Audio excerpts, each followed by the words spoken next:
Bonjour à toutes et à tous, coucou les co-créas.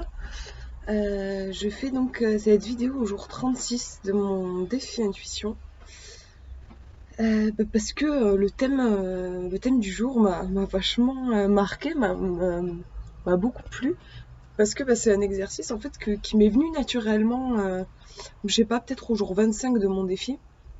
Et là de le voir écrit comme ça, je me suis dit mais c'est drôle, intuitivement en fait j'avais pressenti un exercice. Euh, c'est quelque chose, c'est justement un truc qui me fait vachement de bien. Je me dis c'est l'occasion d'en parler un petit peu en vidéo. Donc, je vais vous lire un petit peu ce qui est noté sur le carnet.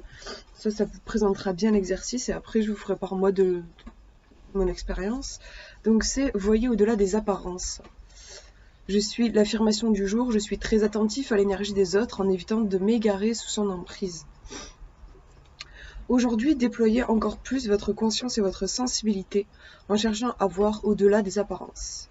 Gardez en mémoire que l'intuition correspond à la capacité d'être réceptif à d'autres énergies subtiles que celles paraissant évidentes et de comprendre ce qu'elles transmettent. Aujourd'hui, lors de vos rapports avec les autres, remarquez si vous êtes capable de percevoir au-delà des mots que vous entendez et d'être réceptif aux véritables sentiments d'autrui. Pouvez-vous dire si quelqu'un vous dit ou non la vérité? Parvenez-vous à percevoir au-delà de ce que quelqu'un exprime par les mots et à discerner ce qu'ils veulent vraiment dire? Êtes-vous capable de faire la distinction entre ce que vous entendez et ce qui vous donne le sentiment d'être vrai? Prêtez grande attention aux personnes avec lesquelles vous vous entretiendrez aujourd'hui et efforcez-vous d'aller au-delà d'une relation superficielle pour approfondir en percevant ce qui se passe véritablement pour eux. Prenez votre cahier et notez vos aperçus sans vous soucier de leur exactitude à ce stade de votre défi. Tout ce qui importe, c'est de vous exercer à faire attention à ce qui se passe au-delà des relations superficielles avec les autres. Je vais arrêter là. Et je l'ai souligné, c'est ce qui m'a vraiment marqué, au-delà des relations superficielles. Moi, en fait, oups, j'ai cogné la caméra. Moi, en fait, je me rends compte que c'est un exercice qui me fait énormément de bien. J'aurais aimé le connaître avant parce que, en fait, je suis très perturbée euh, depuis petite, en fait, parce que je suis très sensible et je suis perturbée par le décalage entre euh, ce que je vois, ce que les gens disent, donc ce qui est en fait en surface, et ce qu'il y a en dessous, qui souvent est en fait opposé à ce qu'il y a en surface. Et en fait, c'est comme si j'avais deux parties de moi, deux cerveaux, en fait, un qui voit ce qu'il voit, donc ça c'est la surface, et quelque chose peut-être de plus cœur, de plus sensible, qui voit ce qu'il y a en dessous. Et en fait, euh, et au niveau de mon éducation, on m'a appris à faire attention à ce qu'il y avait au-dessus. Et en fait, et ce qui est en dessous, ça n'existe pas, quoi. On m'a toujours fait penser ça. Et quand du coup j'étais petite et que j'essayais de formuler ce que je voyais en dessous, on me disait que j'étais folle en fait, que ça n'existait pas. Et du coup, comme j'ai entendu ça depuis petite, j'étais persuadée que tout ce que je ressentais, c'était mon imagination en fait. Et en même temps, je pouvais pas m'empêcher de le ressentir. Et du coup, ça faisait comme un décalage un petit peu chaud-froid qui crée des émotions très fortes qui sont allées en fait jusqu'à euh, à partir de mes 16-17 ans, en fait, ça s'est carrément transformé en crise d'angoisse. Ou sinon en larmes, en émotions très fortes, comme une décharge d'émotions. Parce que voilà, il y a ce décalage en fait que je ressentais et que j'étais incapable d'expliquer. Et depuis en fait, cet exercice-là, donc, qui est écrit dans ce livre, m'est venu quand j'en ai parlé un petit peu dans une vidéo récemment. En fait, j'ai été emmenée à me retrouver avec ma famille pendant plusieurs jours, sans mon copain, sans mon petit chien qui est une grande aide pour moi au niveau de mon hygiène émotionnelle, en fait.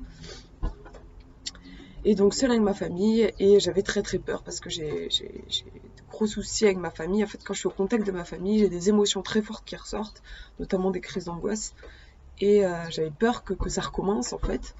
Et ça m'est venu comme ça, je me suis mise à prendre un carnet et à la fin de la journée, je notais, je me remémorais les situations, les repas, les échanges.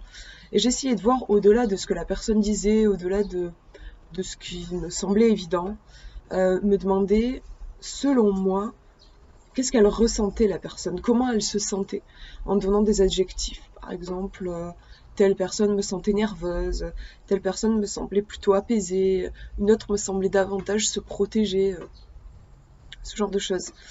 Et en fait, au lieu de rester centré sur le superficiel, la surface, et d'essayer de faire taire le, ce que je voyais en dessous, et ben là en fait j'ai fait le contraire.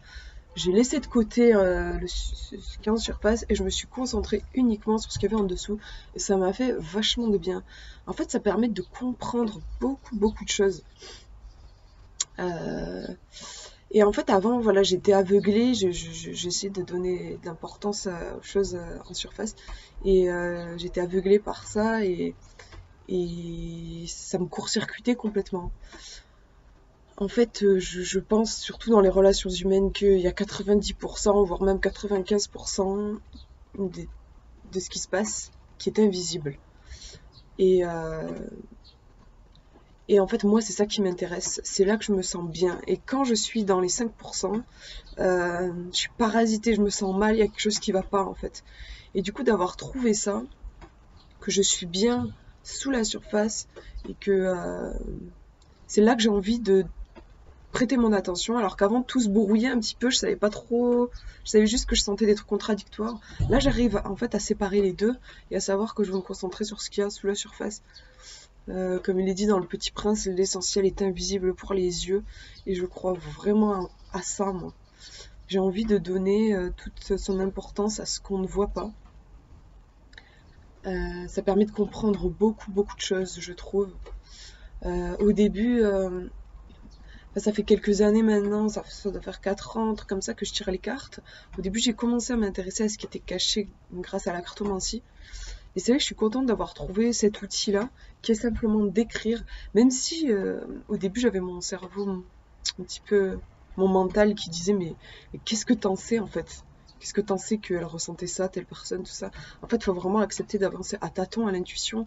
En plus, finalement, rien ne me garantit que j'ai raison. Enfin, je vais pas avoir un corrigé de cet exercice-là, je vais pas savoir. Mais c'est pas grave, parce qu'en fait, en écrivant, euh, c'est comme si voilà, je tâtonnais et à des moments, je sentais, j'avais une phrase, j'avais un truc, je disais là, je sentais que c'était juste, que j'avais chopé un truc de juste. Et, euh, et c'est comme un jeu, en fait, c'est comme recoller des morceaux. J'ai toujours aimé les, les secrets, je sais pas, des trucs comme Da Vinci Code, les mystères. J'étais passionnée, quand j'étais au collège, j'étais passionnée par l'Égypte ancienne.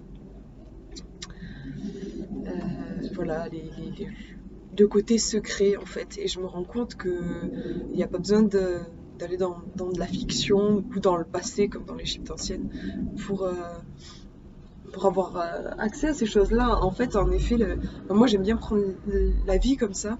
Donc en fait, il y a plein de secrets, il y a plein de choses cachées. Il faut déverrouiller ça et pour ça, ben, il y a plusieurs outils.